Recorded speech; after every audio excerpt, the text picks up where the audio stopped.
Hi all, Paddy Sports Review from last weekend. Starting with the Premier League first match up, Man City and West Ham. Uh, City didn't play well. The effects of the Champions League caught up with them with the performance, but it's important to win ugly. That's a strength to have if you want to be a good side. And all teams over the years have won leagues, have won games where they haven't played well. And City showed that. The two centre halves scored again. And they've been City's two best players this season, and the pass by De Bruyne for City's first goal was unbelievable. For West Ham, they should have got a draw from this match because they played well, and David Moyes is doing a brilliant job at West Ham. He has Jesse Lingard playing really well. He's rejuvenated his career, and on another day, it could have been very easy to draw. They had a good few chances in the second half that they missed, so they take a lot of confidence out of this performance going forward. West Brom and Brighton. There's loads of controversy in this match. Brighton got two penalties, missed them. They also got a goal disallowed, and then West Brom hung on to win 1-0. Good win for West Brom, but still don't think it'll be enough for them to stay up.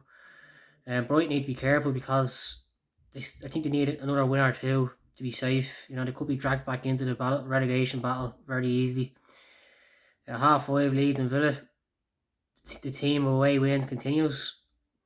Villa played well.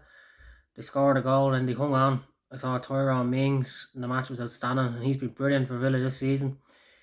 For Leeds, it was just a bad day at the office. They didn't play the way they normally play. I just think playing a match against Southampton during the week could have took it out of them. And they don't have many players in their squad. They're picking the same team all the time, so maybe a bit of tiredness, a bit of fatigue. But Leeds will bounce back. They'll probably win again the next game. They're having a great season, and it's expected to lose a few games, but there's nothing to worry about because they're safe. Like they'll finish in the top 10 probably if they keep winning a few more games. 8 o'clock match, Newcastle and Wolves.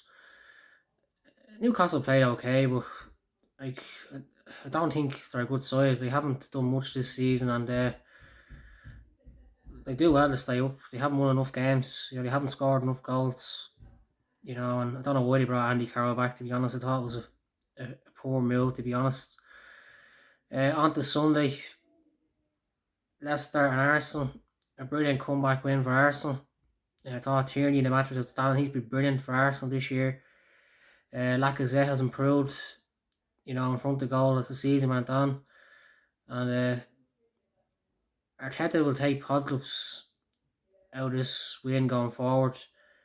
And like, if you're an Arsenal fan, you're probably frustrated. Why are they not playing like that on a weekly basis?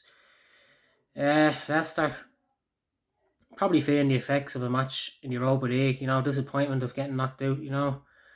That was probably the performance. But like it's only one bad game. They're still having a brilliant season. Like I still think they're gonna finish in the top four. So they shouldn't be so disappointed about getting beaten. To be honest. Uh, Spurs and Burnley. This match was over by half time. Bale was brilliant. He was back to his best. The 2 goals he scored was brilliant. And like this could be a good performance for him going forward because he has to play because he's so good, he's so quality. And in the half-hour match, Chelsea United, it was a disgraceful that United didn't get a penalty. If VAR said it was a penalty, like why did he not give it? The referee said he didn't give it because it caused too much controversy. That's a load of crap, to be honest. But United, they were poor going forward. Again, I thought Fernandez was poor. Someone was passing. It was very sloppy, to be honest.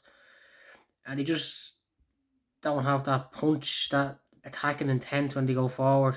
It's like they lack belief that they can win these games. And over the last few months, there's been too many games where they've drawn, and that's why they're 10 points behind. Too many draws, you have to win these games if you want to go to the next level.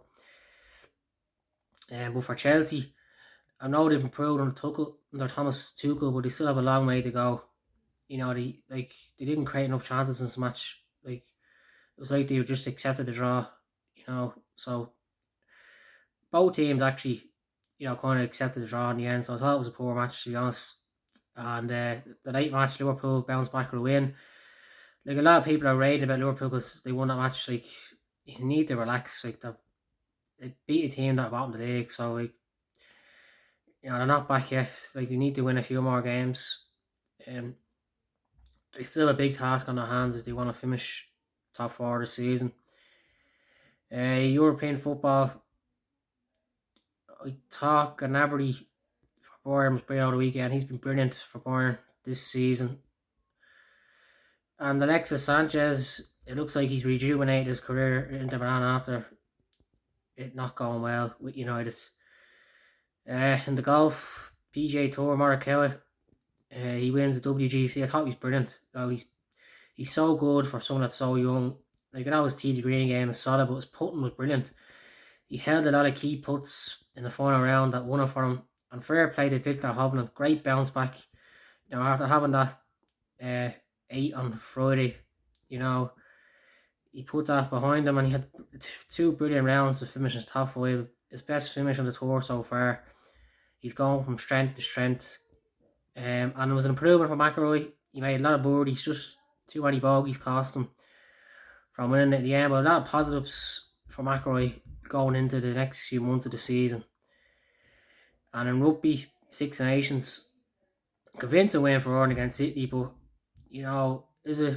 was it because Ireland played well or was it because Italy played poor? I still think Ireland have a bit to go if they want to get up to the level of England and Wales and France. And in England and Wales, too many errors for England again. They gave away too many penalties, and every time England gave away a penalty, Wales just kicked 3 points, and that's why it was a so convincing win in the end for Wales. Wales have been brilliant so far in the Six Nations. There's no reason why they can't win it if they keep playing like the way they played last weekend. So I hope you enjoyed the action over the weekend. Thank you.